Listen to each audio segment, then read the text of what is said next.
All right, so our credit repair course slash school is now available finally.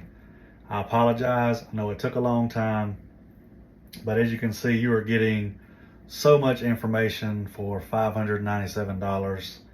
You're not going to find a deal like this anywhere, especially with this much information. There's 34 different sections, I believe. I'll just kind of scroll down through them. Welcome. That's just welcoming you to the Credit Roadmap 2.0. Legal documents.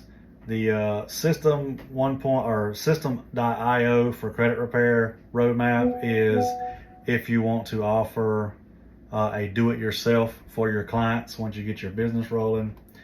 Introduction to credit, credit monitoring, credit cards, debt management, your foundation, credit agencies, credit software, secondary credit agencies, trade lines, ITIN clients, merchant accounts, automations, marketing and leads, outsourcing, start disputing, start credit, Canva teaches you how to use Canva, delegating your business.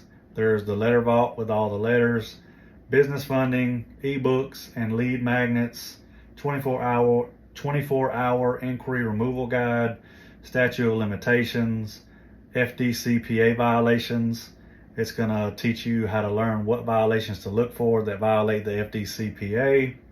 Email nurturing, eOscar, CEO and banks. That's the contact information for the CEO of different banks. And then on page 2, we got a reference contact sheet. Stall letters, that's basically going to show you how to use the CFPB to combat stall letters. TSR, which is a telemarketing sales rule. And there's also a bonus payroll section that teaches you how to pay yourself and your employees. Again, you're getting a ton of information here for $597. I really should upsell this, but I'm not going to, simply because I want to make this as affordable as possible.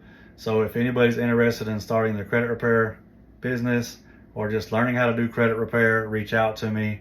I'll leave my email and my phone number in the description of the video, as well as the comment section. And if y'all do have any questions about this course, also leave them in the comments. Hope y'all have a great day.